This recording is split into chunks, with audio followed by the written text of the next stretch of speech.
El ayuno. ¿Cuántas veces me he planteado esta pregunta, sobre todo en significado bíblico, en significado espiritual? Aún así, aún sigo buscando muchas más respuestas. Pero en el episodio de hoy veremos qué es y justamente os contaré un pequeño testimonio que me ha sucedido al estudiar este. De modo que, ¿qué es el ayuno? El ayuno es la abstinencia voluntaria de placeres carnales para enfocarnos en la conquista de propósitos espirituales. Es decir, abstenerse, esto equivale a rechazar, decir no, negarse. ¿Y por qué se hace el ayuno? ¿Qué propósitos o realmente qué efectos produce el ayuno? Primero de todo, el ayuno no mueve a Dios, nos mueve a nosotros, ya que Dios es inmutable. El ayuno incrementa nuestra fortaleza espiritual. Otro punto es que cuando oras y ayunas continuamente, te posicionas para ser usado por Dios sobrenaturalmente. Este me encantó. Número 5. El ayuno quita el control a tu carne y te hace vivir en el espíritu. Número 6. El ayuno te ayuda a crear disciplina. Número 7. El ayuno alinea tus deseos al deseo de Dios para ti. El siguiente punto dice, el ayuno purifica tu mente y por último, el ayuno aumenta tu hambre de Dios.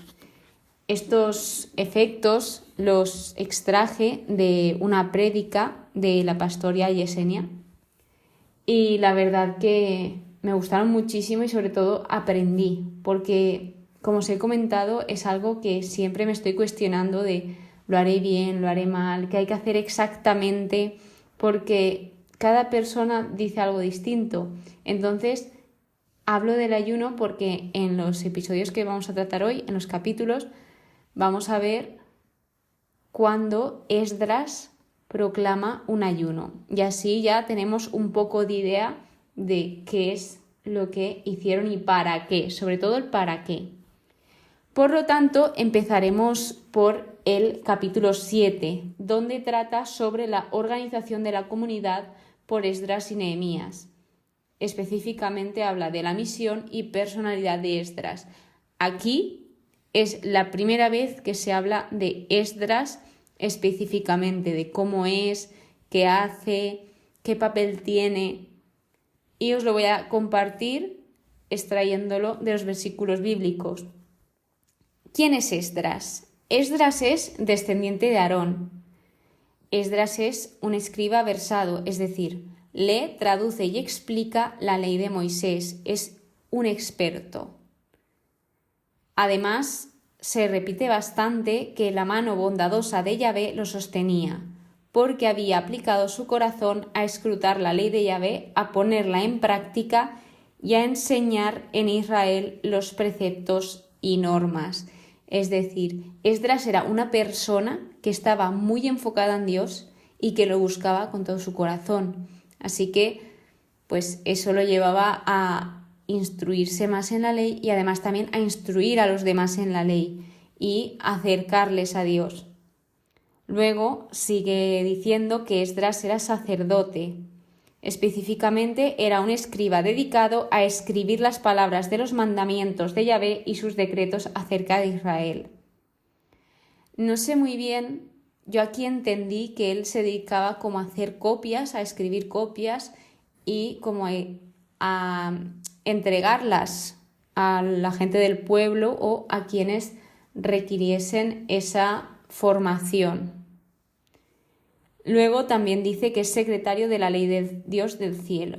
Bien, sabiendo un poco más sobre Esdras, ahora pasamos a cuando el rey de Persia se comunicaba a través de cartas con ellos y con su propia gente. Y les decía que todo lo que ordena el Dios del cielo debe ser cumplido, a fin de la cólera que no caiga. ¿Y qué os quiero transmitir con esto? ¿Por qué os estoy compartiendo justamente este versículo? Porque me llama mucho la atención en este libro de Esdras cómo las personas ajenas a Israel, se podría decir extranjeras, que no tenían tradición de seguir a Yahvé, el Dios de Israel, sino que tenían sus propios dioses, pues ellos sabían muy bien todo el poder que tenía Dios y todo lo que había hecho con su pueblo. Entonces, incluso las naciones extranjeras temían al Dios de Israel y muchos quisieron acercarse a él y lo consiguieron. Cuando lo buscaron de todo corazón, esto lo consiguieron. Entonces, algo que también añade el rey de Persia es que Esdras poseía sabiduría de Dios. Y esto, con todo lo que os he comentado anteriormente, podemos imaginarnos que Esdras se dedicaba totalmente a Dios. Además, el rey de Persia es que remarca muchísimo que a quienes la ignoran hay que enseñar la ley. Y es que de verdad que cuando estaba leyendo esto me impactaba porque decía, ¿cómo puede ser que ellos que tienen otros dioses, en lugar de decir, bien, pues que sigan a nuestros dioses tal, les decían que no, que tenían que seguir a su Dios, al Dios de Israel, porque sabían que si no lo hacían iba a traer consecuencias? Entonces, ahora hablaremos sobre el viaje de Esdras de Babilonia a Palestina. Esdras fue a Babilonia y se trajo consigo a más personas que eran del pueblo de Israel. Entonces dice el versículo 27, movió Yahvé el corazón del rey para glorificar el templo de Dios.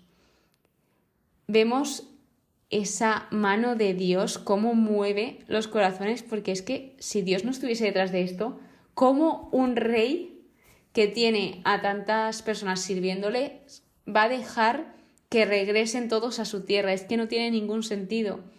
Entonces, pues aquí estaba Dios obrando para llevar a cabo sus propósitos, para su gloria. Y entonces dice el versículo 28, yo cobré ánimo porque la mano de Yahvé, mi Dios, me sostenía, que esto lo dice Esdras. Pasando al capítulo 8, hay algo que me llamó la atención y es que Esdras habla en primera persona. Si no recuerdo mal, es la primera vez que en la Biblia se habla en primera persona, es como una autobiografía y está hablando de él. Entonces esto me da que pensar, porque sabemos que el libro de Esdras lo escribió él. Pero entonces, ¿por qué de repente cambia a primera persona y hay momentos que habla en tercera persona? No sé, he llegado a pensar que a lo mejor del capítulo 1 al 7 lo escribió alguien ajeno, o si realmente todo fue escrito por Esdras, pues tiene algún propósito. No creo que lo hiciese porque sí, de repente cambiar a hablar de tercera a primera persona. Así que, comentado esto, aquí el capítulo 8 trata la genealogía de las familias que fueron con Esdras a Babilonia. En el versículo 18 recalca que gracias a la mano bondadosa de nuestro Dios, que nos apoyaba y sigue. Pero lo que quería que vieseis aquí es lo que habla de la mano bondadosa. Ese término lo vamos a escuchar mucho en este libro, de hecho ya lo hemos escuchado bastante. Lo remarca mucho y ahora más adelante os contaré qué es. Entonces sabemos que tenían a Dios con ellos, con su pueblo que les apoyaba, y él proclama un ayuno. Y aquí venimos de nuevo con el título de este episodio, ayuno. ¿Para qué? ¿Para qué hacía Esdras el ayuno? Para humillarse delante de su Dios y pedirle, bueno, esto ya es entre paréntesis, un viaje feliz. Es decir, este ayuno, bueno, y en general el ayuno tiene un gran poder ante Dios. Y muchas veces yo me preguntaba, ¿pero tendrá algún sentido hacer ayuno? Y hasta que no lo hice, no vi ese sentido. Y ahora os voy a contar ese pequeño testimonio. Y es que justamente este capítulo lo leí el miércoles de ceniza.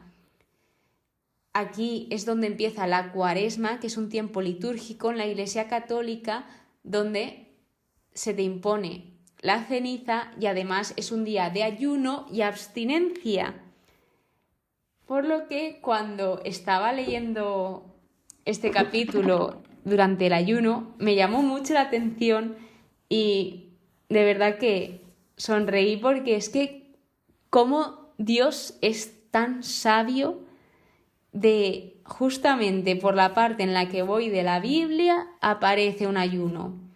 Sí que es verdad que hay varios ayunos en la Biblia, pero que no en cada capítulo te habla de un ayuno, dista mucho, pasa mucho tiempo o no es, no sé, como que no es típico, pero a la vez no es tan típico.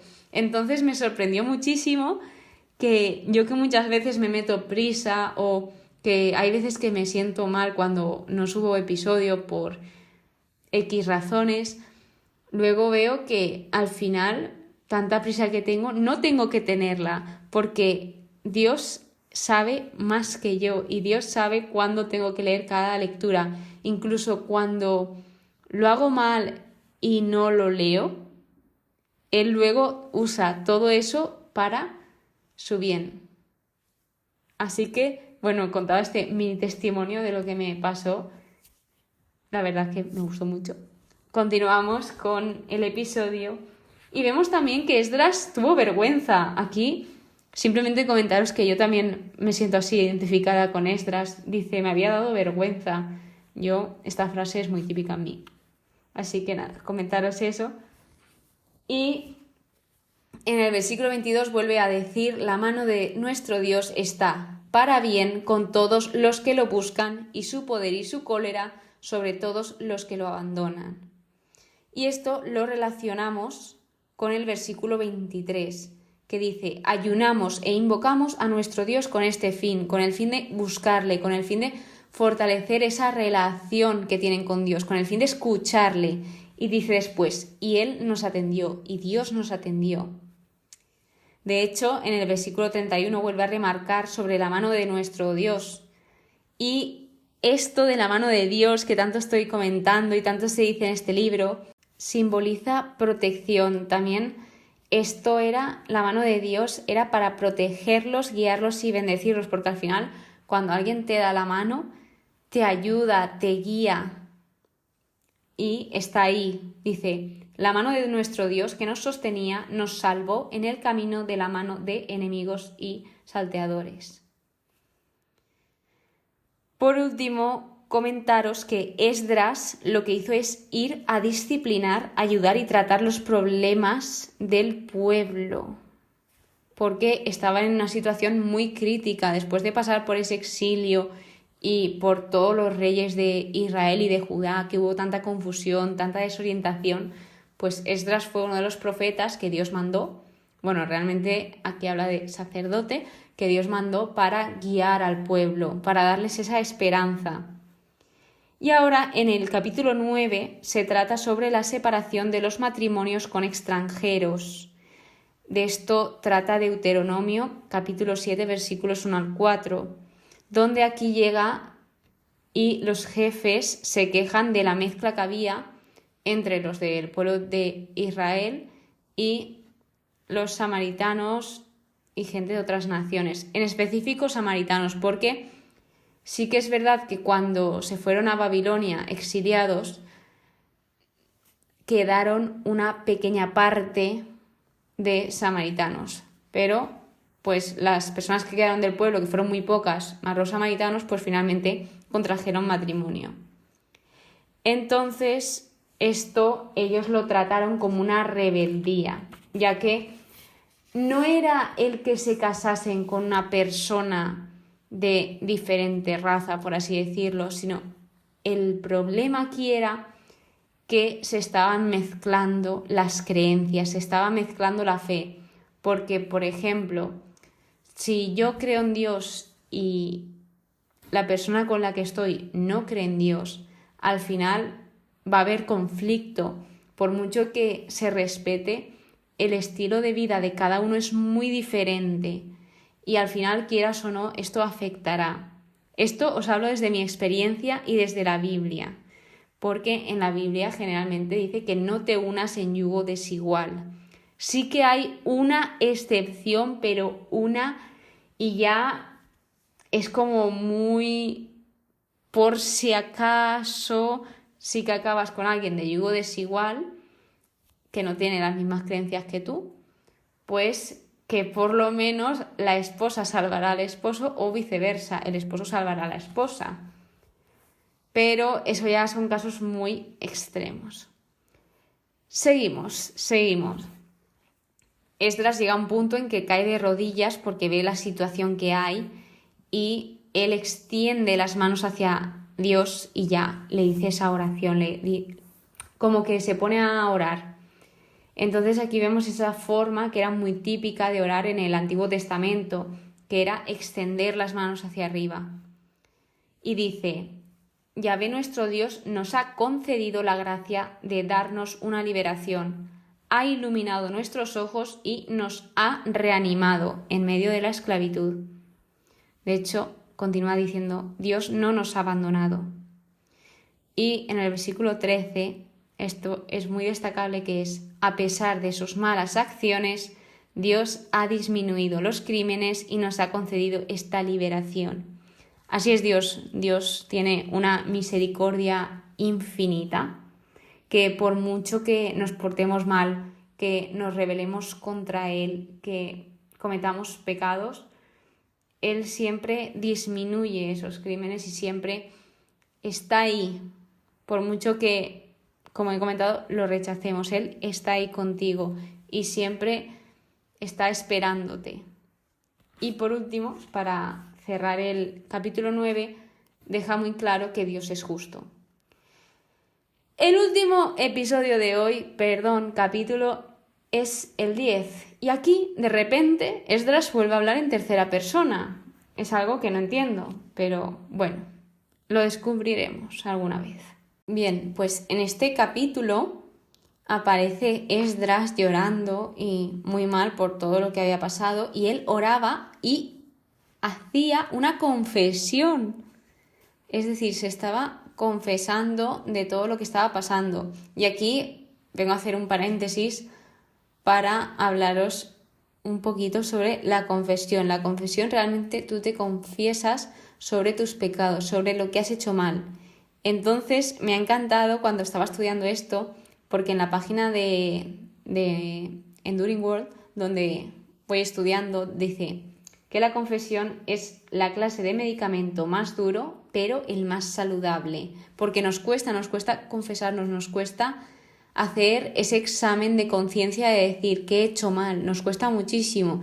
Verlo en los demás no nos cuesta tanto, pero verlo en nosotros mismos nos cuesta muchísimo. Entonces te recomiendo que cuando acabe el día, que hagas un examen de todo lo que has hecho durante el día, que has hecho bien, que has hecho mal, para poder trabajar en ello y mejorar. Y además la confesión lo que te hace es descargar ese peso que llevabas en el corazón. Bueno, continuando, vemos cómo aún había una esperanza en Israel. Siempre queda una esperanza, hasta en los momentos más oscuros, más difíciles, siempre hay esperanza. Y deciden hacer un pacto con Dios. Entonces se vuelve a hacer otro ayuno, pero este es un ayuno completo donde no comen ni beben agua. Y por último proclaman como que el casarse con mujeres extranjeras llega a ser pecado, pero vuelvo a decir lo mismo, no es por ser extranjeras, sino por mezclar la fe, como ellos le llaman la raza sagrada.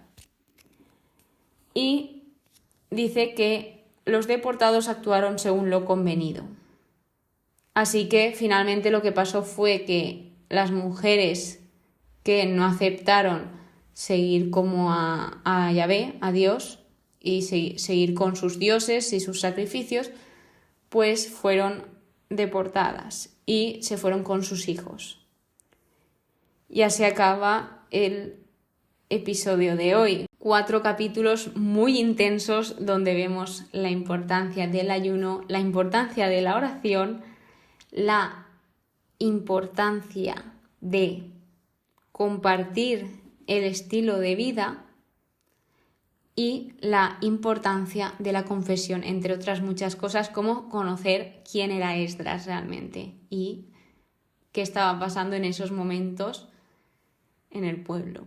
Así que espero que hayáis aprendido, que por lo menos os hayan quedado algunas cosas sobre el ayuno, que eso es como el tema principal de este episodio. Muchas gracias por escucharme y nos vemos en el siguiente episodio. Que paséis muy buen día y que Dios os bendiga siempre.